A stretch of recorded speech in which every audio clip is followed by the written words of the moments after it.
ഒരിക്കലും എന്നെ കുറ്റം പറയരുത്. കാരണം എനിക്ക് അറിയില്ലായിരുന്നു ഇതുപോലൊരു മഹാനുഭാവലുമാണ് ഇയാൾ എന്നുള്ളത്. സലാം ബുദംസ്. ഞാനിപ്പോൾ സ്ക്രിപ്റ്റ് എഴുതിക്കൊണ്ടിരിക്കുകയായിരുന്നു. ഇന്ന് ബേപ്പൂർ സുൽത്താൻ്റെ ഒരു ഷൂട്ട് പ്ലാൻ ചെയ്തിട്ടുണ്ടായിരുന്നു. അവിടെ പോകാനുള്ള തയ്യാറെടുപ്പിനിടയിലാണ് ഞാനൊരു സാധനം കണ്ടത്. സ്ക്രിപ്റ്റിൻ്റെ ഇടയിൽ ഞാൻ ചുമ്മാ ഒരു ഫേസ്ബുക്കിലൊന്ന് 10 മിനിറ്റ് സമയം ചിലവാക്കിയതാണ്. അപ്പോഴാണ് കൂട്ടിക്കൽ ജയേന്ദ്രൻ്റെ ഒരു പോസ്റ്റ്, ഒരു ദിവസം മുമ്പേ അദ്ദേഹം ഇട്ടിട്ടുള്ള ഒരു പോസ്റ്റ് ഞാൻ കണ്ടത്. സാധാരണ ഇത്തരത്തിലുള്ള വിഷയങ്ങൾ ഞാൻ അങ്ങനെ അഭിപ്രായം പറയാറില്ല, പ്രത്യേകിച്ച് കാര്യങ്ങളൊന്നും ഇല്ലാത്തത് കൊണ്ടാണ്. പക്ഷേ ഈ ഒരു വിഷയത്തിൽ ഞാൻ എന്തെങ്കിലും പറഞ്ഞിട്ടില്ല എങ്കിൽ അതിനൊരു കാരണമുണ്ട്, അത് ഞാൻ പറയാം. ഞാൻ പറഞ്ഞിട്ടില്ല എങ്കിൽ എൻ്റെ അമ്മ, എൻ്റെ ഭാര്യ, എൻ്റെ ചേച്ചി, എൻ്റെ 4 മാസം പ്രായമുള്ള മോള്, ഇവരോടൊക്കെ ഞാൻ ചെയ്യുന്നൊരു വലിയ തെറ്റാവും. കാരണം എനിക്ക് അത് വായിച്ചപ്പോൾ അങ്ങനെ തോന്നി. ഞാൻ എന്തായാലും ആ ഒരു സ്റ്റാറ്റസ് ഞാനൊന്ന് വായിക്കാം. നിങ്ങൾ ചിലപ്പോൾ കണ്ടിട്ടുണ്ടാവും. ആദ്യം 3 കുത്ത്.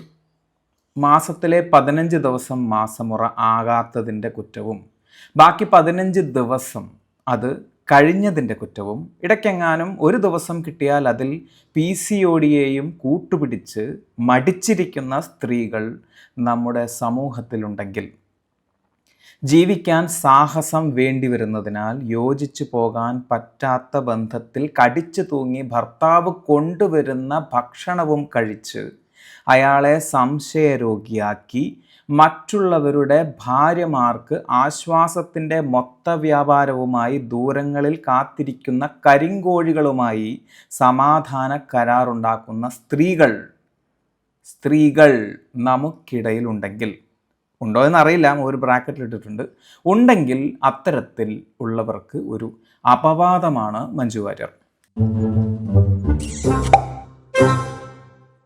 മഞ്ജു വാര്യർ റീസെൻ്റ്ലി നമ്മളൊക്കെ കണ്ടിട്ടുണ്ടാവും. അവർ ഒരു റൈഡിന് പോയതും വീഡിയോ എടുക്കുന്ന സമയത്ത് മഴയത്ത് എഴുന്നേറ്റ് നിന്ന് വീഡിയോയ്ക്ക് പോസ്റ്റ് ചെയ്തതൊക്കെ വളരെ നല്ല കാര്യം. ഞാൻ അഭിമാനത്തോടു കൂടി എൻ്റെ ഭാര്യയോട് കഴിഞ്ഞ ദിവസം കൂടി സംസാരിച്ചിട്ടുള്ള കാര്യമാണ്. ഞാൻ അവളോട് നീ ഒരു ബൈക്ക് എടുക്കുക, നമുക്ക് രണ്ടാക്കും സോളോ പോവാം എന്ന് ഞാൻ അവളോട് പറഞ്ഞിട്ട് അവളെ ഞാൻ മോട്ടിവേറ്റ് ചെയ്യാൻ ഉദ്ദേശിച്ചിട്ടുള്ള ഒരു വിഷ്വലായിരുന്നു അത്. ഞാൻ ആ വിഷ്വൽ കാണിച്ചു കൊടുത്തത് ആരാണെന്നറിയോ? അപ്പോൾ ഹെൽമെറ്റ് ഇട്ടപ്പോൾ അവൾക്ക് മനസ്സിലായില്ല. ഞാൻ പറഞ്ഞത് മഞ്ജു വാര്യരാണ്, ഉണ്ടോ അവൾ റൈഡ് പോകുന്നത്, നമുക്കൊക്കെ പോകണം എന്ന് ഞാൻ പറയുമ്പോൾ അതൊരു മോട്ടിവേഷനാണ്.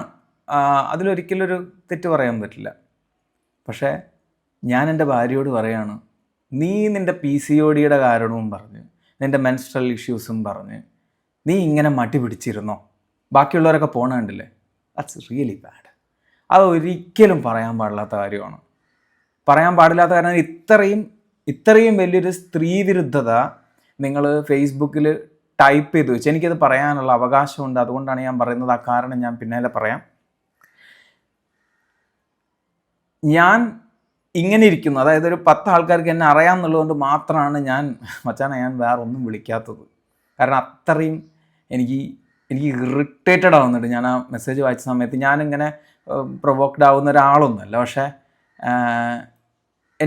നിങ്ങളുടെ നമ്പർ എൻ്റെ കയ്യിലുണ്ട്, എനിക്ക് വിളിച്ചിട്ട് പറയാൻ ഒരു പേടിയില്ല. പക്ഷേ അവിടെയല്ല. അതിൻ്റെ കാരണം എന്താണെന്ന് വെച്ച് കഴിഞ്ഞാൽ ഈ ഒരു പോസ്റ്റിൻ്റെ താഴെ കമൻറ്റ് ചെയ്തിട്ടുള്ള ആളുകൾക്കൊക്കെ ഇദ്ദേഹത്തിൻ്റെ പേഴ്സണൽ പ്രൊഫൈലിൽ നിന്ന് ഇൻബോക്സിൽ മെസ്സേജ് വരുന്നുണ്ട്. എന്താണെന്നറിയാം? ഞങ്ങളുടെ വീട്ടിലെ പ്രശ്നങ്ങൾ ഞങ്ങൾ തീർത്തോളാം മോളെ, ഞാൻ കൂട്ടിക്കൽ ജയചന്ദ്രൻ്റെ വൈഫാണ്. നീയൊക്കെ ഇപ്പോൾ പൊക്കിക്കൊണ്ട് നിൽക്കുന്നുണ്ടല്ലോ, നീ നിൻ്റെ വീട്ടിലെ കാര്യങ്ങൾ നോക്ക്. ഒരാളൊരു പോസ്റ്റ് ഇട്ട് കഴിഞ്ഞാൽ അതുമായി ബന്ധപ്പെട്ട കാര്യങ്ങൾ പറയുക. അത് മനസ്സിലായിട്ടില്ലെങ്കിൽ മിണ്ടാതിരിക്കുക. എന്തിനാ വെറുതെ ഓരോന്ന് പറഞ്ഞ് പ്രാക്ക് വാങ്ങി ക്യാൻസർ വന്ന് ചാവാൻ നിൽക്കണ്ടത്? അപ്പം എൻ്റെ ഹസ്ബൻഡിൻ്റെ കാര്യം ഞാൻ നോക്കിയിരിക്കോളാം, നീ നിൻ്റെ വീട്ടിലെ കാര്യം നോക്ക്. വെറുതെ എൻ്റെ പ്രാക്ക് വാങ്ങാൻ നിൽക്കണ്ട, പ്രാക്ക് വാങ്ങിയിട്ട് ക്യാൻസർ വരുത്താൻ നിൽക്കണ്ട. അത് പറയുന്നത് അദ്ദേഹത്തിൻ്റെ സ്വന്തം ഭാര്യയാണ്. എന്തുകൊണ്ട് അങ്ങനെ ഒരു സ്ട്രാറ്റജി അദ്ദേഹം എടുത്തു എന്നുള്ളത് എനിക്കറിയില്ല. ചിലപ്പോൾ സ്ത്രീകളെക്കുറിച്ച് സംസാരിച്ചുകൊണ്ട് എൻ്റെ ഭാര്യ എനിക്ക് സപ്പോർട്ട് ഉണ്ടെന്ന് കാണിക്കാൻ വേണ്ടിയിട്ടാണോ എന്നുള്ളതും അറിയില്ല. അദ്ദേഹം, അതായത് ഭാര്യ, എല്ലാവരെയും വിളിച്ചിട്ട് പറയുകയാണ് വെറുതെ പ്രാക്ക് വാങ്ങി ക്യാൻസർ വരുത്താൻ നിൽക്കണം. അങ്ങനെ പ്രാക്ക് വാങ്ങി ക്യാൻസർ വരുത്തുന്നതാണ് ചിലപ്പം. കാരണം ഈ ഭാര്യ, വിഷമത്തോടെ ഞാൻ പറയാം, ബേപ്പൂർക്കാരിയാണ്. അപ്പോൾ പെട്ടെന്ന് തന്നെ എനിക്കാണല്ലോ പറ്റുക. കാരണം ഞാൻ ബേപ്പൂർ ഇരുന്നിട്ടാണ് ഈ വീഡിയോ ചെയ്യുന്നത്. അപ്പം പ്രാക്ക് പറന്നു വരുന്നൊരു സാധനമാണെങ്കിൽ പ്രാക്കിലൂടെ ക്യാൻസർ പ്രാക്കിലൂടെ പറന്നു വന്ന് നമ്മളെയൊക്കെ ബാധിക്കുന്ന ഒരു സാധനമാണെന്നുണ്ടെങ്കിൽ അധികം കിലോമീറ്ററുകൾ ദൂരം ഇല്ലാതെ ഇരുന്നിട്ട് കുറ്റം പറഞ്ഞുകൊണ്ടിരിക്കുന്ന എനിക്ക് പെട്ടെന്ന് ബാധിക്കാനുള്ള സാധ്യതയുണ്ട്. അപ്പോൾ അതുകൊണ്ടാണ് ഞാനിത് വീഡിയോ ആയിട്ട് പറയുന്നത്. കാരണം എന്ന് വെച്ച് കഴിഞ്ഞാൽ ഞാൻ കമൻറ്റ് ചെയ്ത് കഴിഞ്ഞാൽ അവരെനിക്ക് പേഴ്സണലി പ്രാഗിയാലോ.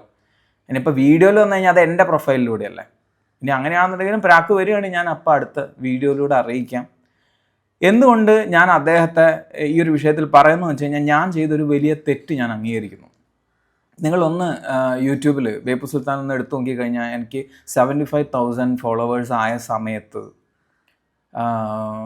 ആ സമയത്താണെന്ന് തോന്നുന്നു. ആ സമയത്തും ഞാൻ ചെയ്തിട്ടുള്ളൊരു കാര്യമുണ്ട്. സ്ഥിരമായിട്ട് ഞങ്ങൾ ചെയ്തുകൊണ്ടിരിക്കുന്ന ഒരു കാര്യമാണ്. കഴിഞ്ഞ കുറച്ച് കാലങ്ങളായിട്ട് എനിക്ക് ഫിനാൻഷ്യലി അതേപോലെ തന്നെ ശാരീരികമായിട്ടും കുറച്ച് പ്രശ്നങ്ങളുള്ളതുകൊണ്ട് ഞങ്ങൾക്ക് അത്തരം കാര്യങ്ങൾ ചെയ്യാൻ പറ്റിയിട്ടില്ല. അതായത് ഞങ്ങളുടെ ഫാമിലിയിൽ വലിയ ഇവൻറ്റ്സ് ഒന്നും നടത്താറില്ല. അതായത് എൻ്റെ മോൻ്റെ പിറന്നാൾ അങ്ങനത്തെ കാര്യങ്ങളൊന്നും നടത്താറില്ല. ഈ കഴിഞ്ഞ ദിവസം നമ്മൾ പുതിയ വീട്ടിലേക്ക് താമസം മാറിയതിൻ്റെ സമയത്ത് എൻ്റെ മകൻ്റെ പിറന്നാൾ എൻ്റെ സുഹൃത്തുക്കളായിട്ടൊന്ന് ആഘോഷിച്ചു എന്നുള്ളതല്ലാതെ ഈ കഴിഞ്ഞ 8 വർഷത്തോളം അവൻ്റെ പിറന്നാൾ ഞങ്ങൾ അങ്ങനെ ആഘോഷിച്ചിട്ടില്ല. കൂടുതൽ ഞങ്ങൾ ആഘോഷിച്ചിട്ടുള്ളത് ഓൾഡ് ഏജ് ഹോമുകളിലും പിന്നെ ഈ ഓട്ടിസം ബാധിച്ച കുട്ടികളുടെ അവരുടെ കൂടെയൊക്കെയാണ്. പലതവണ ഞങ്ങളത് ആഘോഷിച്ചിട്ടുണ്ട്. ആഘോഷം ആ വാക്കിന് ഞാൻ ഉദ്ദേശിക്കുന്നത്. അങ്ങനെ ഒരിക്കൽ കോഴിക്കോട് മോഡേണിൻ്റെ അടുത്ത്, സ്കൂളിൻ്റെ പേര് ഞാൻ ഓർക്കുന്നില്ല, അവിടെ ഞാനൊരു ഇവൻറ്റ് നടത്തിയിരുന്നു. എൻ്റെ കൂടെ കട്ടയ്ക്ക്, എൻ്റെ കൂടെ എന്നല്ല, നമ്മുടെ ഓൾ കേരള കമൻ തൊഴിലാളി അസോസിയേഷൻ ഉണ്ടായിരുന്നു, AKCTA. നിങ്ങൾ യൂട്യൂബേഴ്സിൻ്റെ വീഡിയോസൊക്കെ സ്ഥിരമായിട്ട് കാണുന്ന ആളുകളായിരുന്നുവെങ്കിൽ ഈ വിഷ്ണു കുമ്പിടി പോലത്തെ ഒരു കൂട്ടം ആളുകൾ കമൻറ്റ് ചെയ്യാൻ വേണ്ടി വരുന്ന ഒരു കൂട്ടം ആളുകളുണ്ടായിരുന്നു. അന്ന് അവർക്ക് വേണ്ടിയിട്ടാണ് ഞങ്ങൾ AKCTA എന്ന് പറയുന്ന ഒരു അസോസിയേഷൻ പ്ലാൻ ചെയ്തതും അവരുടെ ആ ഒരു കൂട്ടായ്മയ്ക്ക് വേണ്ടിയിട്ട് അവരുടെ കൂടെ നിന്നിട്ട്, അതാണ് കറക്റ്റ്, അവരുടെ കൂടെ ഞാൻ നിന്നിട്ട് ഞങ്ങൾ നടത്തിയിട്ടുള്ളൊരു ചെറിയ പ്രോഗ്രാം ഉണ്ടായിരുന്നു. അന്ന് ഈ ഓട്ടിസം ബാധിച്ച കുട്ടികൾക്ക് ഞങ്ങൾ ബിരിയാണി കൊണ്ട് കൊടുത്ത്. എൻ്റെ കൂടെ കട്ടയ്ക്ക് നിന്നിരുന്ന സ്മിജോ എന്ന് പറയുന്നൊരു സുഹൃത്തുണ്ടായിരുന്നു. അത് ഞങ്ങളെല്ലാവരും കൂടി അങ്ങനെ ഒരു ഇവൻറ്റ് പ്ലാൻ ചെയ്തു. ആ കുട്ടികൾക്ക് വേണ്ടിയിട്ട് ഒരു ദിവസം മുഴുവൻ ഞങ്ങളവിടെ എൻജോയ് ചെയ്തു, പാട്ടുപാടി ഡാൻസ് കളിച്ചു, ഭയങ്കര ഹാപ്പി ആയിരുന്നത്. അന്ന് ഈ സ്മിജോയുടെ ഒരു സുഹൃത്തായിരുന്നു ഈ കൂട്ടിക്കൽ ജയചന്ദ്രൻ. ഞാനിങ്ങനെ ഒരു പ്രോഗ്രാം പ്ലാൻ ചെയ്ത സമയത്ത് സ്മിജോ എൻ്റെ അടുത്ത് പറഞ്ഞു, ബ്രോ ഇങ്ങനെ ഒരാളുണ്ട് കൂട്ടിക്കൽ ജയചന്ദ്രൻ, അറിയോ എന്ന് ചോദിച്ചപ്പം ഞാൻ പറഞ്ഞു എനിക്കറിയാം. കാരണം എൻ്റെ ചെറുപ്പത്തിൽ, അതായത് എനിക്ക് തോന്നുന്നൊരു 90s കിഡ്സ്, 80s ആ സമയത്തുള്ള ആളുകൾ, 80siലല്ല 90s തന്നെയാണെന്ന് തോന്നുന്നു, ആ സമയത്തുള്ള ആളുകൾക്ക് സൂര്യ TV കോമഡി ടൈം എന്ന് പറയുന്നൊരു പ്രോഗ്രാം അറിയുന്നുണ്ടാവും. അതിൽ ജഗതി, മുകേഷ് ഒക്കെ നന്നായിട്ട് അനുകരിക്കുന്ന ഒരു ആങ്കർ ഉണ്ടായിരുന്നു. കൂജ എന്നാണ് അദ്ദേഹം തന്നെ വിളിച്ചിരുന്നത്, ഞങ്ങളൊക്കെ വിളിച്ചിരുന്നത് കൂട്ടിക്കൽ ജയചന്ദ്രൻ. അദ്ദേഹത്തിന് ഞാനും എൻ്റെ ചേച്ചിയും കൂടി കൂജയുടെ ചിത്രമൊക്കെ കട്ട് ചെയ്തെടുത്ത്, കൂജ പറഞ്ഞു കഴിഞ്ഞാൽ വെള്ളം കുടിക്കുന്ന ഒരു പാത്രം ഉണ്ടല്ലോ, അതൊക്കെ കട്ട് ചെയ്തെടുത്ത് അതിൽ ഗ്രീറ്റിംഗ് ഒക്കെ ആ ഒരു പ്രോഗ്രാമിലേക്ക് അയച്ചു കൊടുത്ത് എനിക്കിപ്പോഴും ഓർമ്മയുണ്ട്. കാരണം അന്ന് നമ്മൾ അങ്ങനെയൊക്കെയാണല്ലോ പ്രോഗ്രാം ഇഷ്ടപ്പെടുമ്പോൾ ആങ്കേഴ്സിനോട് ബിഹേവ് ചെയ്തിരുന്നത്. ഞാൻ അദ്ദേഹത്തോട് സന്തോഷത്തോടുകൂടി ഞാനത് പറഞ്ഞിട്ടുണ്ടായിരുന്നു. എൻ്റെ ആ ചെറുപ്പത്തിൽ പോലും നിങ്ങളെനിക്ക് ഭയങ്കര ഇഷ്ടമായിരുന്നു. സോ അങ്ങനൊരു ആൾ വരുന്നു, ആളെ ഞാൻ ആദ്യമായിട്ട് അന്നാണ് കാണുന്നത്. ആൾ വരുന്നു, അയാൾ ഈ ഓട്ടിസം ബാധിച്ച കുട്ടികൾക്ക് കുറച്ച് ക്യാരക്ടേഴ്സ് കാണിച്ചു കൊടുക്കുകയും കുറച്ച് കോമഡിയൊക്കെ ചെയ്യുകയും ചെയ്ത് കഴിഞ്ഞാൽ അതൊരു നല്ല കാര്യമല്ലേ എന്ന് വിചാരിച്ച് ഞാൻ AKCTA മെമ്പേഴ്സിനോട് ഞാൻ പറഞ്ഞു, ഇങ്ങനെ ഒരാളുണ്ട്, നമുക്ക് അവരെയും കൂടി ഈ ഒരു ഇതിൽ ആഡ് ചെയ്താലോ. അവരും സന്തോഷത്തോടു കൂടി എൻ്റെ അടുത്ത് പറഞ്ഞു ചെയ്തോളൂ. അങ്ങനെ ഞങ്ങൾ നടത്തിയ ഒരു പ്രോഗ്രാമിൻ്റെ ഭാഗം കൂടിയായിരുന്നു കൂട്ടിക്കൽ ജയചന്ദ്രൻ. ബേപ്പൂർ സുൽത്താൻ്റെ യൂട്യൂബ് ചാനലിൽ ഈ ഒരു വീഡിയോ പണ്ടെപ്പോഴും ഞാൻ ഇട്ടത് എനിക്ക് ഓർമ്മയുണ്ട്. അതിനുശേഷം പലപ്പോഴും ഇദ്ദേഹത്തെ ഞാൻ കാണാറുണ്ട്, കണ്ടിട്ട് ഞാൻ അദ്ദേഹത്തോട് സംസാരിച്ചിട്ടുണ്ട്, ഓർമ്മയുണ്ടോ എന്ന് ചോദിക്കാറുണ്ട്. അതിനുശേഷം എപ്പോഴാണ് ഇദ്ദേഹം ആദ്യമായിട്ട് മീഡിയയിൽ ഞാൻ കാണുന്നത്, ദിലീപിനെ അറസ്റ്റ് ചെയ്ത സമയത്ത് ദിലീപിൻ്റെ കൂടെ വീട്ടിൽ പായ വിരിച്ച് കിടന്നുറങ്ങിയെന്നൊക്കെ അദ്ദേഹം പറഞ്ഞിരുന്നു. ദിലീപിന് ഐക്യദാർഢ്യം പ്രഖ്യാപിച്ചിട്ടാണെന്നൊക്കെ പറഞ്ഞു. ഓക്കെ, അത് ഓരോരുത്തരുടെ പേഴ്സണൽ ഇഷ്ടമാണ്. ദിലീപ് അപ്പം ചെയ്ത കാര്യങ്ങളൊക്കെ അദ്ദേഹം ചെയ്തിട്ടുണ്ടോ എന്നുള്ളതൊന്നും എനിക്കറിയില്ല. എന്തായാലും പായയിൽ കിടന്നുറങ്ങിയിട്ടുണ്ട്. പിന്നെ ഒരു വിഷയം എന്ന് പറഞ്ഞു കഴിഞ്ഞാൽ ഒരു പോക്സോ കേസാണ്. എനിക്ക് മീഡിയയിൽ വലിയ വിശ്വാസമില്ലാത്തത് കൊണ്ടും ഒരു ക്ലിക്ക് ബൈറ്റിന് വേണ്ടിയിട്ട് എന്തും എടുത്തു പറയുന്ന മീഡിയ ആണ് ഇപ്പം നമുക്ക് ചുറ്റുമുള്ളത് എന്നുള്ളത് കൊണ്ടും ഞാൻ അതിൽ പൂർണ്ണമായിട്ട് വിശ്വസിക്കുന്നില്ല. അദ്ദേഹം ഒരു എന്താ പറയുക, ഒരു ജമ്മായതുകൊണ്ട് ഞാൻ വിശ്വസിക്കാത്തതല്ല, എനിക്ക് അങ്ങനെ തോന്നിയിട്ടുമില്ല. അതിനും വേറെ അനുഭവങ്ങളുണ്ട്, അത് വിട്ടേക്ക്, അത് എൻ്റെ പേഴ്സണൽ വിഷയമാണ്. പക്ഷേ ഇതൊക്കെ കഴിഞ്ഞിട്ട് ഇപ്പോൾ ഈ ഫേസ്ബുക്കിൽ ഇങ്ങനെ ഒരു പോസ്റ്റ് വരുന്നത് നിങ്ങൾ തന്നെ ടൈപ്പ് ചെയ്ത് നിങ്ങളുടെ പേഴ്സണൽ പ്രൊഫൈലിലാണ് നിങ്ങളിങ്ങനെ ഒരു പോസ്റ്റ് ഇട്ടിട്ടുള്ളത്. ആ പോസ്റ്റിൻ്റെ തൊട്ട് താഴെ മനസ്സിലാക്കാൻ പറ്റാത്ത ആളുകളെ ബോധ്യപ്പെടുത്താൻ പറ്റില്ല എന്നുള്ള രീതിയിലുള്ള കമൻറ്റുകൾ അദ്ദേഹം പറയുന്നുണ്ട്. അദ്ദേഹം എടുത്തു പറയുന്നൊരു കാര്യം, അദ്ദേഹം ചെയ്ത ഏറ്റവും വലിയൊരു കാര്യമായിട്ട് അദ്ദേഹം പറയുന്നത് അദ്ദേഹത്തിൻ്റെ ഭാര്യയ്ക്ക് അദ്ദേഹമാണ് പാഡ് വാങ്ങിച്ചു കൊടുക്കുന്നത് എന്നുള്ളതാണ്. അതൊരു വലിയ കാര്യമൊന്നുമല്ല ബ്രോ,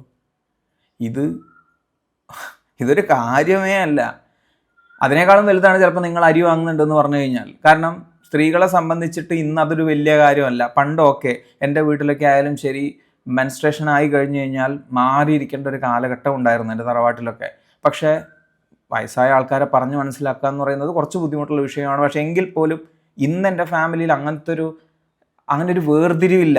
അത് എന്നെ സംബന്ധിച്ചിട്ട് എൻ്റെ കുട്ടിക്ക് ഞാൻ കൊടുക്കാവുന്ന ഏറ്റവും വലിയ കാര്യം അതാണെന്നാണ് ഞാൻ വിശ്വസിക്കുന്നത്. കാരണം എൻ്റെയൊക്കെ പ്രായത്തിൽ അമ്മേനെ എനിക്ക് തൊടാൻ പറ്റില്ലായിരുന്നു ആ സമയത്ത്. അതായത് ഒരു 7 ദിവസം എനിക്ക് അമ്മേനെ തൊടാൻ പറ്റില്ല. 3 ദിവസം തൊടാനേ പറ്റില്ല. 7 ദിവസം അത്രയും ഗ്യാപ്പ് എനിക്ക് എൻ്റെ അമ്മയോട് ഫീൽ ചെയ്യുന്ന സമയത്ത് അമ്മ പറയുന്നത് അമ്മേനെ പക്ഷി കുത്തി എന്നാണ് പറയുക. കാരണം മെൻസ്ട്രേഷൻ എന്നൊക്കെ പറഞ്ഞു കഴിഞ്ഞാൽ എനിക്ക് മനസ്സിലാവും, അല്ലെങ്കിൽ അത് എന്നെ എങ്ങനെ എക്സ്പ്ലെയിൻ ചെയ്ത് മനസ്സിലാക്കും എന്നുള്ള ബോധം കൊണ്ടായിരിക്കും ചിലപ്പോൾ അമ്മ അങ്ങനെ പറഞ്ഞിട്ടുണ്ടാവുക. പക്ഷി കുത്തുക എന്ന് എൻ്റെ അടുത്തൊക്കെ പറഞ്ഞിരുന്നത്. അപ്പം ഞാൻ ഈ പക്ഷീനെയും കാത്തു നിന്നിരുന്ന സമയമുണ്ട്. ഈ പക്ഷി എങ്ങനെയാണ് വരുന്നത്, വാതിലടച്ചിടും അമ്മേനെ കൊത്താതിരിക്കാൻ എന്നൊക്കെ ഞാൻ വിചാരിച്ചിരുന്ന കാര്യമുണ്ട്. പക്ഷെ എൻ്റെ മോൻ അങ്ങനെ ഒരു കാര്യത്തിനെ കുറിച്ച് ചിന്തിക്കുന്നേ ഇല്ല.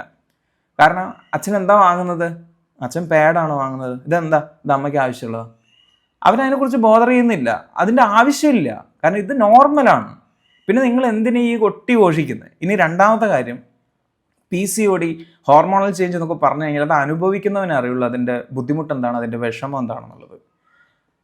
എനിക്കതൊന്ന് നിങ്ങളെ എക്സ്പ്ലെയിൻ ചെയ്ത് മനസ്സിലാക്കി തരേണ്ട ആവശ്യമില്ല. നിങ്ങളുടെ ഭാര്യനെ അത് മനസ്സിലാക്കിയിട്ട് പ്രത്യേകിച്ച് കാര്യമില്ല എന്നുള്ളത് അറിയാം. എന്തായാലും എനിക്ക് ഒരു കാര്യം ഉറപ്പാണ്, അടുത്ത കുറച്ച് ദിവസങ്ങൾക്കുള്ളിൽ തന്നെ നമ്മൾ വീണ്ടും കാണും. കാരണം ഒരേ നാട്ടുകാരാണല്ലോ. അങ്ങനെ കാണുമ്പോൾ ഒരു മടിയും വിചാരിക്കാതെ എൻ്റെ അടുത്ത് നിങ്ങൾ വരണം. നിങ്ങളോ നിങ്ങളുടെ ഭാര്യയോ ആരായാലും ഇതേ കാര്യം മുഖത്ത് നോക്കി പറയാൻ എനിക്ക് ഒരു പേടിയില്ല. എനിക്ക് നിങ്ങളുടെ ഭാര്യയെ മുഖം കണ്ടാൽ അറിയില്ല, ചെന്ന് കണ്ടിട്ട് എനിക്ക് സംസാരിക്കാനും അറിയില്ല. അതുകൊണ്ട് മാത്രമാണ് എൻ്റെ അടുത്തേക്കൊന്ന് വരാൻ ഞാൻ പറയുന്നത്. നമുക്കൊന്ന് സംസാരിക്കാം. ഇത് വളരെ മോശം പരിപാടിയാണ്. കാരണം നിങ്ങളൊരു കാര്യം മനസ്സിലാക്കുക, നിങ്ങളൊരു 4 ചുവരിൻ്റെ ഉള്ളിലിരുന്ന് നിങ്ങൾ ടൈപ്പ് ചെയ്ത് വിടുന്ന ഒരു വിഷയമല്ല സമൂഹത്തിലേക്ക് ഈ സാധനം എത്തുമ്പോൾ. സ്ത്രീകളെ ഒന്നടങ്കം നിങ്ങൾ പുച്ഛിക്കുകയും അവരെ എന്താ പറയുക അത്രയും വില കുറച്ച് കാണുകയാണ് നിങ്ങൾ ഈ ഒരു 4 വരിയിലൂടെ ചെയ്തിട്ടുള്ളത്. എൻ്റെ പേഴ്സണൽ അഭിപ്രായമാണ്. കാരണം മഞ്ജു വാര്യർ അത് ചെയ്തു എന്നത് മഞ്ജു വാര്യർക്ക് മാത്രം പറ്റുന്നൊരു കാര്യമാണ്. മേ ബി അങ്ങനെ ആവാം. പക്ഷെ അതിൻ്റെ അർത്ഥം ബാക്കിയുള്ള ആളുകളൊക്കെ മോശക്കാരാണ് എന്നല്ല. അതൊരിക്കലും നിങ്ങൾ ചെയ്യരുത്. നിങ്ങൾ ആ ചെയ്തത് ഒരാൾക്കെങ്കിലും തെറ്റിദ്ധരിക്കപ്പെട്ടിട്ടുണ്ടെങ്കിൽ എനിക്ക് തോന്നുന്നു ആ കമൻറ്റ് ബോക്സ് നിങ്ങൾ നോക്കിയാൽ നിങ്ങൾക്കറിയാം ഒരു വലിയ ശതമാനം ആളുകൾക്കും അത് തെറ്റിദ്ധാരണ തന്നെയാണ് ഉണ്ടാക്കിയത്. ആ അല്ലാത്ത ആളുകൾ നിങ്ങളെപ്പോലെ കുടിലമായ ചിന്തകളുള്ള ആളുകളായിരിക്കും.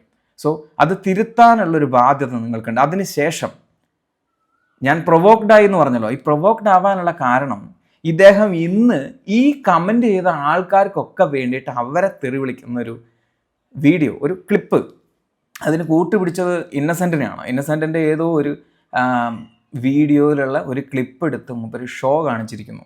മേ ബി ഒരു പോപ്പുലാരിറ്റി വീണ്ടും തിരിച്ചെടുക്കാൻ വേണ്ടിയിട്ടാണോ എന്നുള്ളത് എനിക്കറിയില്ല. എന്തായാലും നല്ല ബോറാണ് ബ്രോ. ഒന്നാമത്തെ കാര്യം, പല ആളുകളും പ്രത്യേകിച്ച് AKCTA മെമ്പേഴ്സ് ഇപ്പോൾ ചിലപ്പോൾ ചിന്തിക്കുന്നുണ്ടാവും എന്തിന് ഇതുപോലത്തെ ഒരു ഡാഷിനെ നമ്മളന്ന് കൊണ്ടുവന്നു. ആ പാവം കുട്ടികൾക്ക് ഞങ്ങൾ കൊടുക്കേണ്ട ഗിഫ്റ്റ് ഈ ഡാഷിനെ കൊണ്ട് കൊടുപ്പിച്ചു എന്നതിൽ നിങ്ങൾ ഒരിക്കലും എന്നെ കുറ്റം പറയരുത്. കാരണം എനിക്ക് അറിയില്ലായിരുന്നു ഇതുപോലൊരു മഹാനുഭാവലുമാണ് ഇയാൾ എന്നുള്ളത്. അപ്പോൾ അതുകൊണ്ട് എന്നെ ഒരിക്കലും നിങ്ങൾ അതിൻ്റെ ഭാഗമായിട്ട് കാണരുത്. എൻ്റെ തെറ്റ് ഞാൻ അഡ്മിറ്റ് ചെയ്യുന്നു. ഞാൻ ഫ്യൂച്ചറിലെ ഇങ്ങനെയൊക്കെ സംഭവിക്കുന്നുള്ളത് ഞാൻ അന്ന് മനസ്സിലാക്കണമായിരുന്നു. പക്ഷേ ഇത്രയും ഒരു മനുഷ്യനെ അധപ്പതിക്കും എന്നുള്ളത് ഞാൻ ചിന്തിച്ചിട്ട് പോലുമില്ല. അത് ശരിയല്ല. കാരണം എനിക്ക് ആ മെസ്സേജ് ഇത് വായിക്കും എൻ്റെ ഫുൾ മൂഡ് സ്പോയിലായി.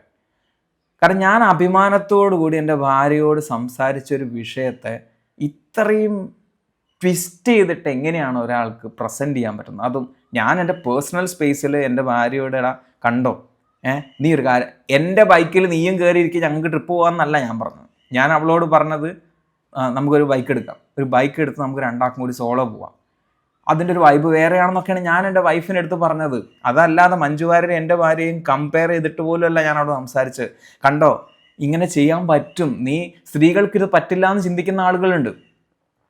അത് സത്യമാണ്. കാരണം വെച്ച് കഴിഞ്ഞാൽ അങ്ങനത്തെ ആളുകളുണ്ട്. ഇപ്പോൾ ഈവൻ ഇന്നലെ ഞാനും എൻ്റെ അമ്മയും അച്ഛനും ഒക്കെ കൂടി ജസ്റ്റ് തൊട്ടടുത്ത വീട്ടിലൊരു കല്യാണത്തിന് പോയ സമയത്ത് അമ്മ പറഞ്ഞു ഇനി ഇതൊന്നും പറ്റില്ല, കാരണം കാറിൽ കയറി ഇരിക്കുന്ന കാര്യമാണ് അമ്മയെ പറയുന്നത്. അപ്പോൾ ഞാൻ പറഞ്ഞു അമ്മ അങ്ങനെയൊന്നും അല്ല, മഞ്ജു വാര്യർ വരെ ബൈക്കിൽ പോയി, അതിലും വലുതൊന്നല്ലല്ലോ, അമ്മ കാറിലിരുന്നാൽ പോരെ. നമ്മളുടെ മനസ്സാണ് എന്ന് പറഞ്ഞിട്ട് എൻ്റെ അമ്മയുടെ മനസ്സിൻ്റെ ആ ഒരു എന്താ പറയുക, എനിക്ക് പറ്റില്ല എന്നുള്ളൊരു സാധനത്തിനെയാണ് ഞാൻ പോസിറ്റീവായിട്ട് മാറ്റാൻ ശ്രമിച്ചത്. പക്ഷേ നിങ്ങളിവിടെ ഹോർമോണൽ ചേഞ്ചിനെയും PCODനെയും മെൻസ്ട്രേഷനെയും ഒക്കെ കുറ്റം പറഞ്ഞിട്ട് അത് അനുഭവിക്കുന്ന സ്ത്രീകൾ അനുഭവിക്കുന്ന വിഷമത്തെക്കുറിച്ച് നിങ്ങൾ ചിന്തിച്ചിട്ട് പോലുമില്ല.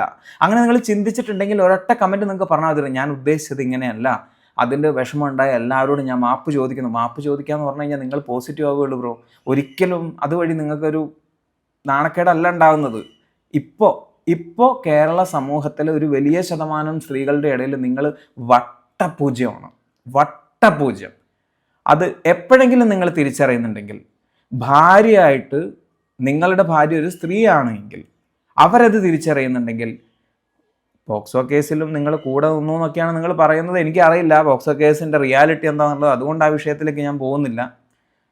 പക്ഷേ ഒരു പുരുഷൻ എന്നുള്ള രീതിയിൽ ഞാൻ പറയുകയാണെങ്കിൽ നിങ്ങൾ ചെയ്തത് ഒരു വലിയ തെറ്റാണ്. അതൊരു സ്ത്രീക്ക്, നിങ്ങളുടെ ഭാര്യയ്ക്ക് മനസ്സിലാക്കാൻ പറ്റുമെങ്കിൽ അവർ മനസ്സിലാക്കട്ടെ. വെറുതെ എൻ്റെ സമയം ഇങ്ങനെ പോകുന്നല്ലാതെ പ്രത്യേകിച്ച് കാര്യമൊന്നുമില്ല. എൻ്റെ ഒരു അഭിപ്രായം ഞാൻ പറഞ്ഞെന്ന് മാത്രമേ ഉള്ളൂ. ഇത് ബേപ്പൂർ ആരെങ്കിലും കണ്ടിട്ട് ഈ പറയുന്ന മഹാൻ്റെയോ ഭാര്യയുടെയോ അടുത്തേക്ക് എത്തിക്കുകയാണെന്നുണ്ടെങ്കിൽ വലിയ ഉപകാരം. കാരണം ഇവിടെ ഞാൻ ഡാഷ് ഇട്ട കുറച്ച് സാധനങ്ങൾ എനിക്ക് മുഖത്ത് നോക്കി പറയാൻ വേണ്ടിയിട്ടാണ്. Okay, thank you.